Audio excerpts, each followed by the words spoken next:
லௌதேத்தூர் இயேசுஸ் கிறிஸ்துஸ். இயேசு கிறிஸ்துவுக்கு புகழ்.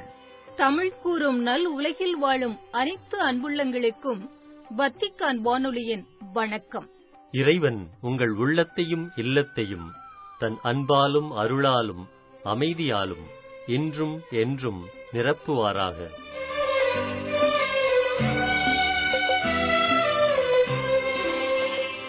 இது இரக்கத்தின் காலம். விவிலிய தேடல் மற்றும் செய்திகளை அன்புள்ளங்கள் என்று கேட்டு மகிழ உங்களை அழைக்கின்றோம். இரக்கம் நிறைந்த தெய்வமே. இது இரக்கத்தின் காலம். நாய்க்குட்டிக்கு தெரிந்த அழகு. ஒரு வீட்டில் செல்லமாக வளர்த்து வந்த நாய்க்குட்டியை திடீரென காணவில்லை. வீட்டில் இருந்தவர்கள் அதிர்ச்சியிலும் வேதனையிலும் மூழ்கினர். மனமுடைந்து போன அவ்வீட்டின் தலைவர் தெரு தெருவாக தேடினார். தெரிந்தவர்கள் அனைவரிடமும் விசாரித்தார். இறுதியில் காவல்துறைக்கு தகவல் சொல்லிவிட்டு மாலை தொலைக்காட்சியில் விளம்பரம் ஒன்றும் கொடுத்தார். 1 மணி நேரத்தில் அந்த ஊரில் இருந்த முதியோர் இல்லத்திலிருந்து அவருக்கு தொலைபேசியில் ஓர் அழைப்பு வந்தது. முதியோர் இல்லத்து பொறுப்பாளர் அவரிடம், "சார், நாய்க்குட்டி காணவில்லை என்று நீங்கள் தந்த விளம்பரத்தை பார்த்தோம்.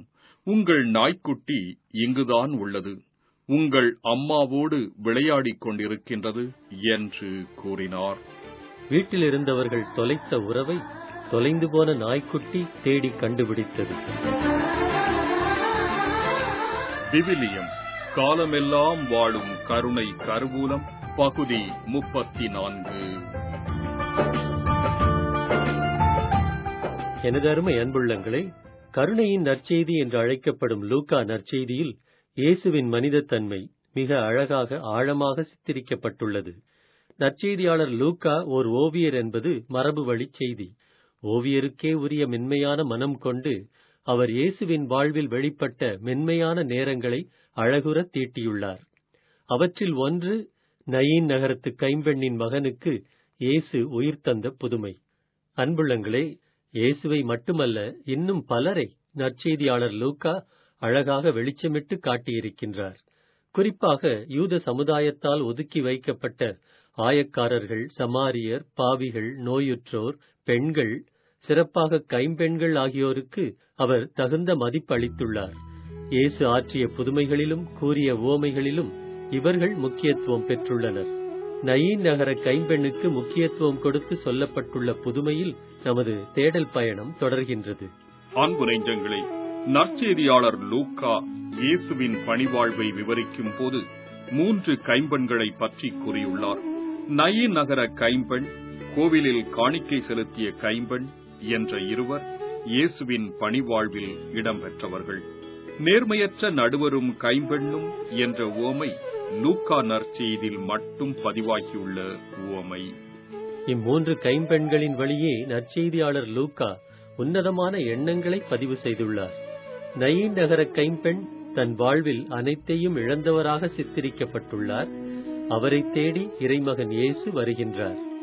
நற்செய்தியாளர் லூக்கா குறிப்பிடும் 2வது கைம்பெண் நேர்மையற்ற நடுவரும் கைம்பெண்ணும் என்ற உவமையில் இடம்பெறும் கைம்பெண். தன் வாழ்வில் அனைத்தையும் அநீதியான வழியில் இழந்ததால் ஒரு தார்மீக போராட்டத்தில் ஈடுபடுவது போல் இவர் சித்தரிக்கப்பட்டுள்ளார். மனம் தளராமல் எப்பொழுதும் இறைவனிடம் மன்றாட வேண்டும் என்பதற்கு இந்த கைம்பெண்ணை இயேசுவோ எடுத்துக்காட்டாக கூறுகின்றார். தன் வாழ்வை இறைவனுக்கு முற்றிலும் காணிக்கையாக்கும் கைம்பெண்ணை இயேசு புகழும் நிகழ்வு லூக்கா நற்செய்தி 21ஆம் பிரிவில் இடம்பெற்றுள்ளது. லூக்கா நற்செய்தியை ஆய்வு செய்துள்ள சில அறிஞர்கள் கூறும் ஒரு கருத்து கவனத்திற்கு உரியது. 24 பிரிவுகளை கொண்ட லூக்கா நற்செய்தியில் இயேசுவின் பணிவாழ்வு 3ஆம் பிரிவில் துவங்கி 21ஆம் பிரிவில் முடிவடைகின்றது. அன்பு இதயங்களே, இயேசுவின் பணிவாழ்வின் ஆரம்பத்தில், அதாவது 3ஆம் பிரிவில் திருமுழுக்கு யோவானை பற்றி கூறும் நற்செய்தியாளர் லூக்கா அவரது பணிவாழ்வின் இறுதியில் 21ஆம் பிரிவில் காணிக்கை செலுத்தும் கைம்பெண்ணை பற்றி கூறியுள்ளார். திருமுழுக்கு யோவானும் காணிக்கை செலுத்திய கைம்பெண்ணும் தங்கள் வாழ்வை இறைவனுக்கு முற்றிலும் கையளித்த உன்னத அடையாளங்கள் என்பதால் இவ்விருவரையும் இயேசுவின் பணிவாழ்வுக்கு முன்னுரையாகவும் முடிவுரையாகவும் லூக்கா வைத்துள்ளார் என்று விவிலிய ஆய்வாளர்கள் சுட்டிக்காட்டுகின்றனர்.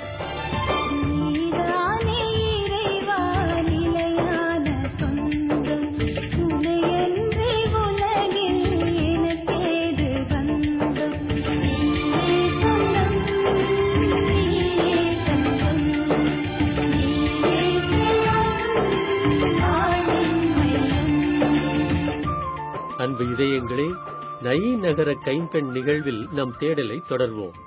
நயீன் என்ற எபிரேய சொல்லுக்கு பசுமையான அல்லது அழகான என்பது பொருள். தன் கணவனோடும் மகனோடும் வாழ்ந்தபோது பசுமையாக அழகாக இருந்த அந்த பெண்ணின் வாழ்வு கணவனையும் மகனையும் இழந்த பின் பசுமையும் அழகும் இழந்த வாழ்வாக ஒரு சுடுகாடாக மாறிவிட்டது. அழகு என்ற பொருள் கொண்ட அந்த ஊரில் இனி அந்த பெண் வாழ்வதில் பொருள் இல்லை. இந்த மாற்றத்தை சுட்டிக்காட்ட நயீன் நகர வாயிலில், அதாவது அழகு நகருக்கு வெளியே சுடுகாட்டை நோக்கி செல்லும் வழியில் இந்த நிகழ்வை பதிவு செய்துள்ளார் லூக்கா. அவ்வேளையில் அங்கு வந்த இயேசு அந்த கைம்பெண்ணின் வாழ்வில் பசுமையையும் அழகையும் மீண்டும் புகுத்தி அவரை அழகு நகருக்குள் தன் மகனோடு மீண்டும் அனுப்பி வைக்கின்றார். அன்பு நெஞ்சங்களே, இப்புதுமையை இயேசு ஆரம்பித்த விதமே நம் கவனத்தை ஈர்க்கின்றது. இயேசு ஆற்றிய புதுமைகள் மந்திரக்கோல் கொண்டு செய்யப்பட்ட மாய வித்தைகள் அல்ல. மக்களுக்கு நம்பிக்கை தந்த அரும் செயல்கள் அவை. குறிப்பாக நலமளிக்கும் புதுமைகளில் இயேசு வெறும் உடல் நலத்தை மட்டும் வழங்கவில்லை, மாறாக நலம் பெறுவோர் உள்ளமும் நலம் பெறும்படி அவர் உதவி செய்தார்.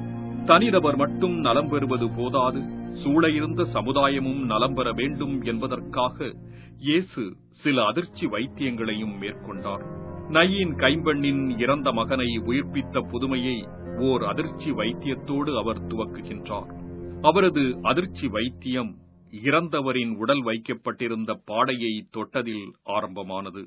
இறந்த உடலை தொடுவது ஒருவரை தீட்டுப்படுத்தும் என்பது இஸ்ரேல் சட்டங்களில் ஒன்று. எண்ணிக்கை நூல் பிரிவு 19. மனித பிணத்தை தொடுபவன் எவனும் 7 நாட்களுக்கு தீட்டுப்பட்டிருப்பான். 3ஆம் நாளிலும் 7ஆம் நாளிலும் அவன் தன்னை தண்ணீரால் தூய்மையாக்கிக் கொள்வான். இங்ஙனம் அவன் தூய்மையாயிருப்பான். இறந்துபட்ட எந்த ஒரு மனிதனின் உடலை தொட்டபின் தன்னை தூய்மைப்படுத்திக் கொள்ளாதவன் எவனோ அவன் ஆண்டவரின் திரு உறைவிடத்தை தீட்டுப்படுத்துகின்றான். அந்த ஆள் இஸ்ரேலரிடமிருந்து விலக்கப்பட வேண்டும். இறந்தவர் உடலை தொடுவதால் உருவாகும் பாதிப்புகள் அழுத்தம் திருத்தமாக சொல்லப்பட்டுள்ளன. அதிலும் சிறப்பாக இறைவனின் பணிக்கென குறிக்கப்பட்டுள்ள குருக்கள் இவ்விதம் தீட்டுப்படாமல் தங்களை காத்துக்கொள்ள வேண்டும் என்பது இன்னும் தெளிவாக கூறப்பட்டுள்ளது. லேவியர் நூல் பிரிவு 21. ஆண்டவர் மோசேயிடம் கூறியது: ஆரோனின் புதல்வரான குருக்களுக்குச் சொல், அவர்களுள் எவனும் தன் இனத்தாரில் இறந்து போன ஒருவராலே தன்னை தீட்டுப்படுத்த வேண்டாம். தலையில் திருப்பொழிவு எண்ணெய் வார்க்கப்பட்டு குருத்துவ உடை அணிந்துள்ள தலைமை குருவாகிய உன் சகோதரன் தன் தலையை மூடிக்கொள்ள வேண்டும். எந்த பிணமானாலும் அது தந்தையுடையதாயினும் தாயுடையதாயினும் அதன் அருகில் சென்று அவன் தன்னை தீட்டுப்படுத்திக் கொள்ள வேண்டாம். அன்பு நெஞ்சங்களே, இறைவனின் பணிக்கென இவ்வுலகிற்கு வந்த இயேசு இந்த விதிமுறையை மீறுகின்றார். அவரை ஒரு போதகர் என்று மக்கள் ஏற்றுக்கொண்ட சூழலில் அவர் இவ்விதியை மீறுகின்றார். பலிகளை விட இரக்கத்தை அதிகம் விரும்பும் இறைவன் சட்ட திட்டங்களை விட இரக்கத்தை அதிகம் விரும்புவார் என்பதை நன்கு உணர்ந்த இயேசு எவ்வித தயக்கமுமின்றி இறந்த இளைஞன் வைக்கப்பட்டிருந்த பாடையை தொட்டார். அவர் அவ்வாறு செய்தது இயேசுவின் சீடர்களையும் சேர்த்து சூழ இருந்தோர் அனைவரையும் அதிர்ச்சியடைய செய்திருக்க வேண்டும். ஆயினும் அந்த தொடுதலை தொடர்ந்து அங்கு நிகழ்ந்த புதுமை அந்த அதிர்ச்சியை ஆனந்தமாக மாற்றியது. இந்நிகழ்வை நற்செய்தியாளர் லூக்கா இவ்விதம் விவரித்துள்ளார். லூக்கா நற்செய்தி பிரிவு 7. இயேசு அருகில் சென்று பாடையை தொட்டார். அதை தூக்கிச் சென்றவர்கள் நின்றார்கள். அப்போது அவர், இளைஞனே, நான் உனக்கு சொல்கிறேன், எழுந்திடு என்றார். இறந்தவர் எழுந்து உட்கார்ந்து பேசத் தொடங்கினார். இயேசு அவரை அவர் தாயிடம் ஒப்படைத்தார். அனைவரும் அச்சமுற்று, நம்மிடையே பெரிய இறைவாக்கினர் ஒருவர் தோன்றியிருக்கின்றார், கடவுள் தம் மக்களை தேடி வந்திருக்கின்றார் என்று சொல்லி கடவுளை போற்றி புகழ்ந்தனர்.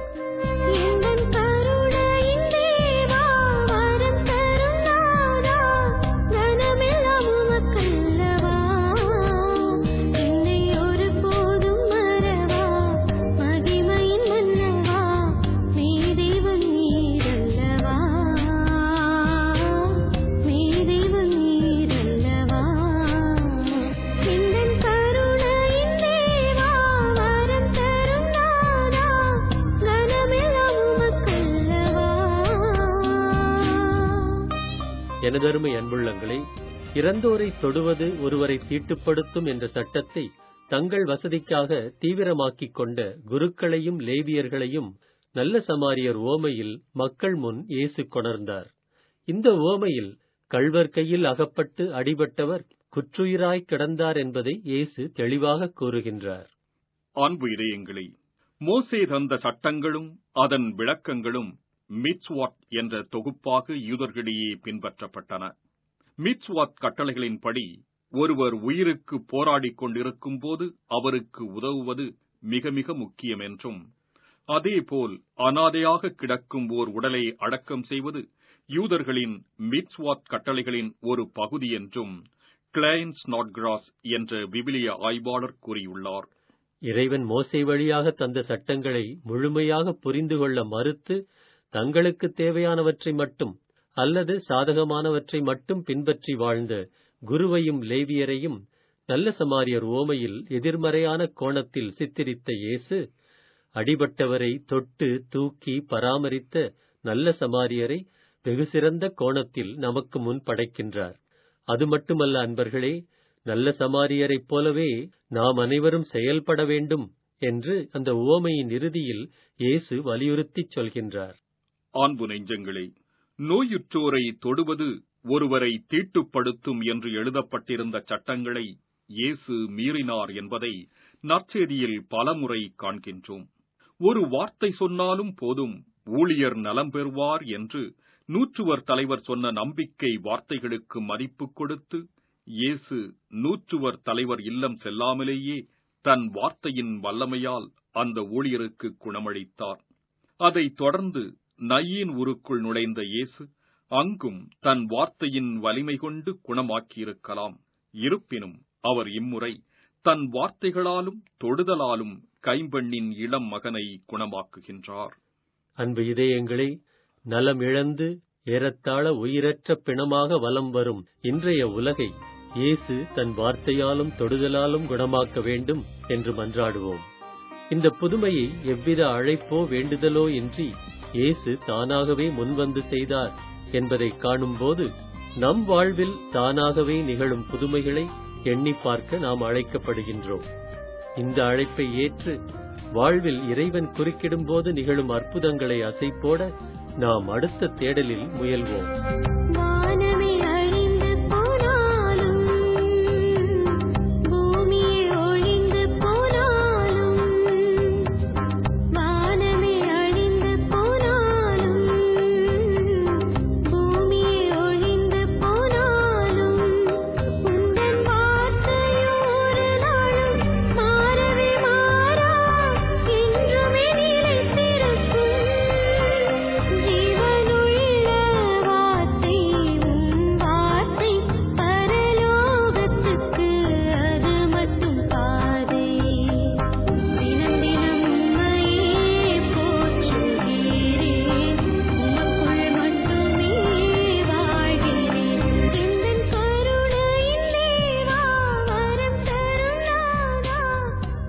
விவிலிய தேடல் நிகழ்ச்சியை இன்று உங்களுக்கு வழங்கியது வத்திக்கான் வானொலி. செய்திகள். பாகிஸ்தானில் குவெட்டா நகர் மருத்துவமனை குண்டுவெடிப்பு தாக்குதலில் பலியானவர்களின் உறவுகளுக்கும் அந்நாட்டு அதிகாரிகளுக்கும் அந்நாட்டினர் எல்லாருக்கும் தனது ஆழ்ந்த வருத்தத்தை தெரிவித்துள்ளார் திருத்தந்தை பிரான்சிஸ். அறிவற்ற மற்றும் கொடூரமான இவ்வன்முறை நடவடிக்கையில் காயமடைந்துள்ள அனைவருக்கும் தனது ஜெபங்களையும் தெரிவித்துள்ளதோடு இந்த வன்முறையால் பாதிக்கப்பட்டுள்ள எல்லாருக்கும் ஆறுதலையும் சக்தியையும் இறைவன் வழங்குமாறு ஜெயிப்பதாகவும் கூறியுள்ளார் திருத்தந்தை பிரான்சிஸ். திருத்தந்தையின் இந்த இரங்கல் செய்தியை திருப்பிடச் செயலர் கர்தினால் பியத்ரோ பரோலின் அவர்கள் திருத்தந்தையின் பெயரில் பாகிஸ்தான் நாட்டிற்கு அனுப்பியுள்ளார். ISIS தீவிரவாத அமைப்பைச் சேர்ந்த பாகிஸ்தான் தாலிபான் ஒருவர் இத்திங்களன்று குவெட்டா நகர் மருத்துவமனையில் நடத்திய தற்கொலை குண்டுவெடிப்பு தாக்குதலில் 70க்கும் மேற்பட்டோர் இறந்தனர் மற்றும் 200க்கும் மேற்பட்டோர் காயமடைந்துள்ளனர். மேலும் பாகிஸ்தானின் குவெட்டா நகர் மருத்துவமனை குண்டுவெடிப்பால் தாக்கப்பட்டுள்ளது குறித்து தனது கடும் கண்டனத்தை வெளியிட்டுள்ளது அந்நாட்டு கத்தோலிக்க திரு அவை. இத்தாக்குதல் குறித்து அறிக்கை வெளியிட்டுள்ள ஃபைசலாபாத் ஆயரும் தேசிய நீதி மற்றும் அமைதி அவை தலைவருமான ஆயர் அர்ஷத் ஜோசப் அவர்கள், அரசு குடிமக்களின் வாழ்வதற்கான உரிமைக்கு பாதுகாப்பு அளிக்க வேண்டும் என்று கேட்டுக் கொண்டுள்ளார். கடந்த 15 ஆண்டுகளில் பாலுசிஸ்தான் மாநிலம் 1400க்கும் மேற்பட்ட வன்முறை தாக்குதல்களால் துன்புற்றுள்ளது என்றும் அப்பாவி மக்களை கொலை செய்தல், மருத்துவமனைகளை குறிவைத்து தாக்குதல் போன்றவை மனிதமற்ற செயல்கள் என்றும் கூறியுள்ளார் ஆயர் ஜோசப். அடிப்படை தனித்துவமும் உயிர் வாழ்வுமே அச்சுறுத்தப்பட்டுக் கொண்டிருக்கும் பூர்வீக இன மக்கள் மதிப்புடன் நடத்தப்படுவதற்கு விண்ணப்பிப்போம் என்ற செய்தியை இச்செவ்வாயன்று தன் ட்விட்டர் பக்கத்தில் வெளியிட்டுள்ளார் திருத்தந்தை பிரான்சிஸ். மேலும் தென் அமெரிக்காவில் ஏல் புயலுக்கு பலியாகியுள்ள மக்களுக்கு தனது ஜெபங்களையும் ஆறுதலையும் தெரிவிக்கும் தந்தி செய்தியும் அனுப்பியுள்ளார் திருத்தந்தை. ஏல் புயலால் டொமினிக்கன் குடியரசு மற்றும் மெக்சிகோவில் $5 கோடி அதிகமான மதிப்புடைய பொருள் சேதம் ஏற்பட்டுள்ளது மற்றும் மக்கள் பலரும் பலியாகியுள்ளனர். லெசோத்தோ மற்றும் ஆப்பிரிக்காவின் தென்பகுதி எல் நீனோ காலநிலையால் கடும் வறட்சி எதிர்நோக்கி வரும் வேளை இதனால் பாதிக்கப்பட்டுள்ள மக்களுக்கு அவசரகால உதவியாக $4 லட்சம் அனுப்பியுள்ளார் திருத்தந்தை பிரான்சிஸ். தென்னாப்பிரிக்கா, லெசோத்தோ, போட்சுவானா, நமீபியா மற்றும் ஸ்வாசிலாந்து நாடுகளுக்கான திருப்பிட தூதர் பேராயர் பீட்டர் பிரையன் வெல்ஸ் அவர்கள் திருத்தந்தையின் இவ்வுதவியை லெசோத்தோ அரசர் 3ஆம் லெட்சே அவர்களிடம் சமர்ப்பித்துள்ளார். திருத்தந்தையின் இவ்வுதவி பற்றி ஆப்பிரிக்க இதழ் ஒன்றிற்கு பேட்டியளித்த பேராயர் வெல்ஸ் அவர்கள், மக்கள் கடும் துன்பத்தை எதிர்நோக்கும் இவ்வேளையில் இவ்வுதவி மிகவும் முக்கியமானதாக நோக்கப்படுகின்றது என்று தெரிவித்தார். ஜப்பானின் ஹிரோஷிமா, நாகசாகி நகரங்கள் அணுகுண்டுகளால் தாக்கப்பட்டதன் 71ஆம் ஆண்டு நிறைவு நாள்களுக்கு திருப்பிடத்தின் நீதி மற்றும் அமைதி அவை செய்தி ஒன்றை வழங்கியுள்ளது. இந்நினைவு நாட்களில் கலந்து கொண்டு பேசிய நீதி மற்றும் அமைதி அவையின் அதிகாரி இயேசுசபை அருள்பணி மைக்கேல் சர்னே அவர்கள், மன்னிப்பு மற்றும் குணப்படுத்தல் உணர்வோடு இறையன்பை ஒவ்வொருவரும் தங்களின் வாழ்வில் அனுமதிக்க வேண்டியதன் அவசியத்தை வலியுறுத்தினார். 1945ஆம் ஆண்டு ஆகஸ்ட் 6 மற்றும் 9ஆம் தேதிகளில் ஹிரோஷிமா மற்றும் நாகசாகி நகரங்கள் அணுகுண்டுகளால் தாக்கப்பட்டன. மேலும் ஜப்பான் ஆயர் பேரவை ஆகஸ்ட் 6 முதல் 15ஆம் தேதி வரை உள்ள நாட்களை அமைதியின் 10 நாட்கள் என்று அறிவித்து அமைதிக்கான முயற்சிகளை மேற்கொண்டு வருகின்றது. இந்திய தலைநகர் டெல்லியில் கடந்த 4 ஆண்டுகளில் பாலியல் வன்கொடுமைகள் 3 மடங்காக அதிகரித்துள்ள வேளை டெல்லியை பெண்களுக்கு பாதுகாப்பான இடமாக மாற்றுமாறு அரசுக்கு வேண்டுகோள் விடுத்துள்ளார் டெல்லி பேராயர் அனில் கூட்டோ. டெல்லியில் பெண்களும் சிறுமிகளும் பாலியல் வன் செயல்களால் தாக்கப்படுவது அதிகரித்து வருவது மிகுந்த வேதனை அளிப்பதாகவும் கூறியுள்ளார் பேராயர் அனில் கூட்டோ. இவ்வன்கொடுமைகளை நிறுத்துவதற்கு மாநில அரசும் மத்திய அரசும் இணைந்து செயல்படுமாறும் வலியுறுத்தியுள்ளார் பேராயர் கூட்டோ. அருளாளர் அன்னை தெரசா அவர்கள் புனிதராக அறிவிக்கப்பட இருப்பதை முன்னிட்டு சிறப்பு தபால் தலை ஒன்றை வெளியிட உள்ளது வத்திக்கான். திருத்தந்தை பிரான்சிஸ் அவர்கள் வருகிற செப்டம்பர் 4ஆம் தேதி அன்னை தெரசா அவர்களை புனிதராக அறிவிக்க உள்ளதையொட்டி செப்டம்பர் 2ஆம் தேதி இச்சிறப்பு தபால் தலை வெளியிடப்படும் என்று வத்திக்கான் தபால் துறை அறிவித்துள்ளது. இத்தபால் தலை 95 சென்ட் விலையுடையது. உலகில் போர் இடம்பெறும் 17 நாடுகளில் வாழ்கின்ற 5 கோடிக்கும் மேற்பட்ட மக்கள் கடும் உணவு பற்றாக்குறையால் துன்புறுகின்றனர் என்று ஐநா நிறுவனங்கள் அறிவித்துள்ளன.